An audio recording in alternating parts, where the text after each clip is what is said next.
আসামও থেমে থাকবে না, নর্থ ইস্টও থেমে থাকবে না। আসসালামু আলাইকুম, আমি রুহুল আমিন। তো আপনারা যে ভিডিও ক্লিপটা দেখলেন, এই ভিডিও ক্লিপের উপর আজকে আমরা আলোকপাত করব। তো এটা হচ্ছে যে মমতা বন্দ্যোপাধ্যায় মোদিকে হুমকি দিচ্ছে যে আপনি যদি বাংলায় আগুন লাগান তাহলে আপনার আসাম এবং আপনার যে ইস্ট বেঙ্গল আছে সেখানেও শান্তি থাকবে না। যখন 5ই আগস্ট শেখ হাসিনা বাংলাদেশ ছেড়ে ভারতে চলে যায়, নরেন্দ্র মোদী তখন বিভিন্নভাবে বাংলাদেশকে উত্ত্যক্ত করার চেষ্টা করতেছিলেন বা শেখ হাসিনাকে তিনি তার দেশে জায়গা দিলেন। তো এর ফলে দুই বাংলাতেই তখন অত্যন্ত একটা বিশৃঙ্খলা বিরাজমান ছিল।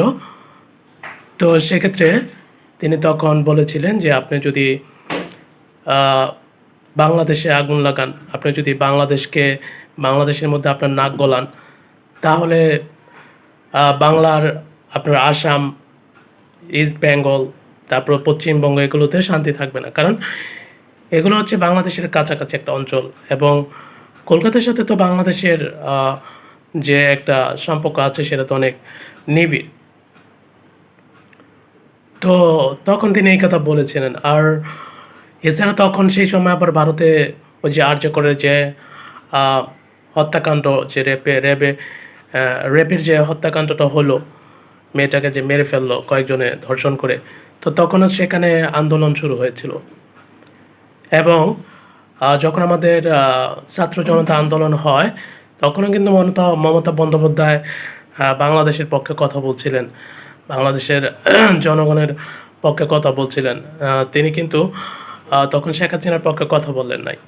তিনি কিন্তু একবার ছাত্র জনতার পক্ষে কথা বলে তিনি কিন্তু সমালোচনার মুখে পড়েছিলেন। তারপর তিনি বলেছিলেন এটা বাংলাদেশের নিজস্ব ব্যাপার, ঠিক আছে। তো বাংলাদেশের নিজস্ব ব্যাপার, সেখানে আমি কি বলবো সেটা আমাদের যে রাষ্ট্রের যে উপদেষ্টারা আছে, রাষ্ট্রের যে বিদেশি মন্ত্রী আছে, ঠিক আছে, সে এইসব বিষয় বিবৃতি দেবে। তো অ্যাকচুয়ালি আমরা সবাই জানি যে মমতা বন্দ্যোপাধ্যায় মূলত যারা ইসলাম ধর্মের মানুষ বা যারা মুসলিম তাদেরকে অনেকটা সে পছন্দ করে।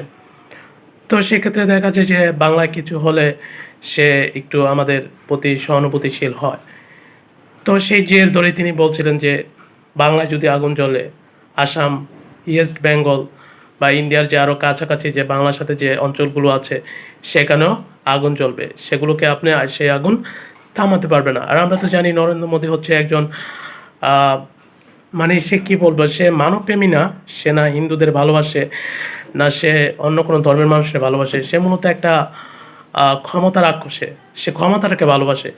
সেই হিন্দু ধর্মটাকে পুঁজি করে সে এই হিন্দু ধর্মটাকে সে একটা হাতিয়ার বানিয়ে সে ক্ষমতায় থাকতে চায় দীর্ঘদিন। আর যারা সাধারণত এটা বিশ্বে রেয়ার না, এটা বিশ্বে একটা কমন ঘটনা, যারা সাধারণত নিজেদের ধর্মের মানুষকে যারা ভালোবাসে তাদের প্রতি সবারই একটা থাকে, একটা সহানুভূতিশীল থাকে, কিন্তু তার ভালোবাসাটা কিন্তু প্রকৃত ভালোবাসা না। তার ভালোবাসা হচ্ছে শুধু ক্ষমতা দখল করার ভালোবাসা, ঠিক আছে। তো এই আর কি, সে কতটা দেশপ্রেমিক সেটা তো যারা ইন্ডিয়ার মানুষ আছে, যারা প্রকৃতপক্ষে হিন্দু তারা জানে।